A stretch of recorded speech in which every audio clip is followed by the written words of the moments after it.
8월 8일 화요일 주님의 교회 말씀 묵상입니다. 예레미야 16장 14절부터 21절까지 말씀. 여호와의 말씀이니라. 그러나 보라, 날이 이르리니 다시는 이스라엘 자손을 애굽 땅에서 인도하여 내신 여호와께서 살아계심을 두고 맹세하지 아니하고 이스라엘 자손을 북방 땅과 그 쫓겨났던 모든 나라에서 인도하여 내신 여호와께서 살아계심을 두고 맹세하리라. 내가 그들의 조상들에게 준 그들의 땅으로 인도하여 드리리라. 여호와의 말씀이니라. 보라, 내가 많은 어부를 불러다가 그들을 낫게 하며 그 후에 많은 포수들을 불러다가 그들을 모든 산과 모든 언덕과 바위 틈에서 사냥하게 하리니 이는 내 눈이 그들의 행위를 살펴보므로 그들이 내 얼굴 앞에서 숨기지 못하며 그들의 죄악이 내 목전에서 숨겨지지 못함이라. 내가 우선 그들의 악과 죄를 배나 갚을 것은 그들이 그 미운 물건의 시체로 내 땅을 더럽히며 그들의 가증한 것으로 내 기업에 가득하게 하였음이라. 여호와 나의 힘, 나의 요새, 환난 날에 피난처시며 민족들이 땅 끝에서 죽게 이르러 말하기를 우리 조상들의 계승한 바는 허망하고 거짓되고 무익한 것뿐이라. 사람이 어찌 신 아닌 것을 자기의 신으로 삼겠나이까 하리이다. 여호와께서 이르시되 보라, 이번에 그들에게 내 손과 내 능력을 알려서 그들로 내 이름이 여호와인 줄 알게 하리라. 샬롬. 하나님은 오늘도 그분의 마음을 품고 살아가는 한 사람을 기대하십니다. 우리가 말씀을 통해 하나님의 뜻을 분별하고 기도하며 하나님의 마음을 헤아릴 때 어제보다 더 거룩하고 성숙한 증인의 삶을 살아가게 될 줄 믿습니다. 그 믿음을 가지고 계속해서 예레미야 말씀을 살펴보겠습니다. 16장에 들어가면서 하나님께서는 예레미야에게 결혼도 하지 말고 임신, 출산도 하지 말 것에 대해 말씀합니다. 하나님께서 그 평화와 사랑, 자비를 거두어 갈 것이기 때문입니다. 백성들의 범죄로 인해 심판이 임하게 되는데 그 비참함은 우리의 일상이 깨어지는 것이며 홀로 외로이 죽음을 맞이하는 것처럼 안타까운 일이다 라고 말씀합니다. 하나님을 떠나 다른 신을 쫓아가고 그들을 섬기며 경배했기 때문에 반드시 임할 것이다 라는 것이죠. 그런데 오늘 본문에 보면 심판뿐 아니라 소망의 메시지를 보여줍니다. 14절입니다. 여호와의 말씀이니라. 그러나 보라, 날이 이르리니 다시는 이스라엘 자손을 애굽 땅에서 인도하여 내신 여호와께서 살아계심을 두고 맹세하지 아니하고 이스라엘 자손을 북방 땅과 그 쫓겨났던 모든 나라에서 인도하여 내신 여호와께서 살아계심을 두고 맹세하리라. 애굽에서 구원하신 하나님이 아니라 포로 귀환의 때에 구원해 주시는 하나님을 고백하게 될 것이라고 말씀합니다. 일상의 깨어짐으로 고난의 시간이 있지만 반드시 다시 회복시킬 것이라 약속하는 그 의미를 담고 있죠. 그런데 바로 이어서 16절에서 18절에 보면 다시 심판에 대해 확인해 줍니다. 어부가 낚시를 하듯이 포수가 사냥을 하듯이 너희들의 죄악으로 인해서 반드시 심판할 것이고 절대 숨을 수 없다. 계속 무엇이 반복되고 있습니까? 심판할 것이다. 회복할 것이다. 철저하게 심판할 것이다. 이 반복은 예레미야를 묵상하면서 자주 등장합니다. 그렇다면 예레미야가 하나님의 말씀을 들으면서 무슨 생각을 했을까요?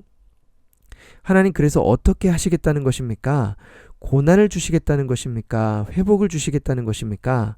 우리는 정답을 빨리 알고 싶어 합니다. 그런데 그 정답은 예레미야가 하나님께 기도하는 내용 속에 담겨 있습니다. 19절 말씀인데요.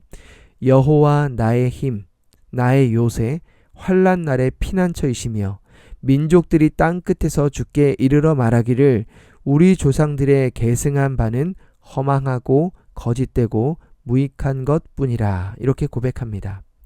예레미야는 하나님의 마음을 깨달았습니다. 심판과 회복을 반복적으로 말씀하시면서 그들이 하루속히 하나님께 돌아오기를 기대하시는 그 마음을 헤아리게 된 것입니다. 그래서 심판 중에도 환난 중에도 하나님께서는 나의 힘이 되시고 능력이 되시고 피난처가 되신다라고 고백할 수 있는 것입니다. 유다 백성들에게는 반드시 심판이 있을 것입니다. 그런데 그 심판이 진행된다 할지라도 하나님의 그 마음을 아는 자만은 환난 중에도 버틸 힘을 주시고 요새가 되시고 피난처가 되신다는 것입니다. 우리가 어떤 현실을 맞이하고 있든지 하나님을 신뢰하고 계십니까? 하나님께서 힘겹고 어려운 상황 속에서 우리에게 보여주시는 그 마음이 느껴지십니까? 그렇다면 우리는 어떤 상황에서도 하나님으로 인하여 힘을 얻게 되는 줄 믿습니다. 신앙의 여정은 우리의 기대와 다르게 흘러갈 수 있습니다. 원하는 대로 응답되지 않고 응답이 더딘 것처럼 느껴지고 오히려 더 힘겹고 어렵고 힘든 상황을 마주할 수도 있습니다. 그런데 그때 우리가 바라보아야 할 것은 하나님의 약속입니다. 그 약속을 붙들 때 하나님의 마음이 느껴지는 것이죠.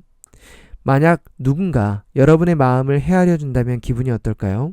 이 마음을 헤아려 준다라는 것만으로도 큰 힘을 얻는 것을 보게 됩니다. 신방을 하면서 성도님들의 그런 이야기들을 들으며 공감을 할 때 그 힘겨웠던 시간들을 들어주는 것만으로도 참 위로가 되었다라는 말씀들을 많이 해주십니다. 나의 약함, 나의 어려움, 힘겨움을 공감받을 때 사라졌던 활력이 생겨나게 되는 것이죠. 만약 우리가 하나님의 마음을 알고 그분을 의지하며 나아간다면 하나님은 어떠하실까요? 저는 하나님께서 우리에게 가장 기대하시는 바가 바로 이 부분이라는 생각이 듭니다. 누가 내 마음을 알고? 라는 그 하나님의 질문 앞에 우리가 하나님의 마음을 알고 있습니다 라고 한다면 하나님은 너무나 기뻐하신다라는 것이죠. 마치 자녀가 어느 날 커서 부모의 마음을 헤아려 줄 때 정말 뿌듯해지는 것처럼 하나님도 우리를 향해서 그러한 마음을 갖게 된다는 것입니다. 우리가 신앙생활을 할 때에 환난은 전혀 없을 것입니다. 다 괜찮아질 것입니다. 긍정적인 말만 하고 막연한 기대감을 갖는 것보다 환난 중에도 회복을 꿈꾸며 준비하시는 그 하나님을 바라보며 인내하며 하나님의 마음을 품고 나아갈 때 우리의 삶에 새로운 믿음의 도약과 말씀 안에서 확신을 가지고 나아가게 되는 줄 믿습니다. 여호와의 말씀이니라 너희를 향한 나의 생각을 내가 아나니 평안이요 재앙이 아니니라 너희에게 미래와 희망을 주는 것이니라.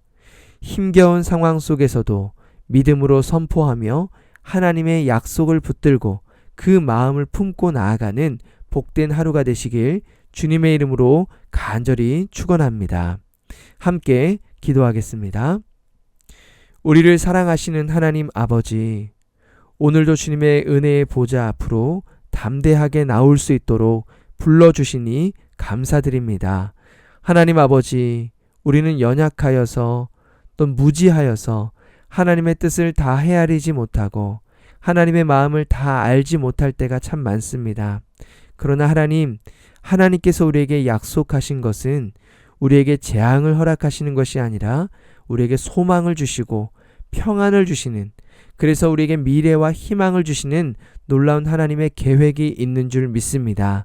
그 믿음을 가지고 오늘 하루를 살아갈 때 때로는 절망이 찾아올 때도 하나님께서 우리의 삶을 통하여서 이루시고자 하는 그 희망의 메시지를 발견할 수 있는, 그래서 담대하게 하루를 이겨내며 승리할 수 있는 우리 모두가 되게 하여 주시옵소서. 예수님의 이름으로 기도드립니다. 아멘. 오늘도 말씀을 붙들고 교회를 위하여 함께 기도하겠습니다.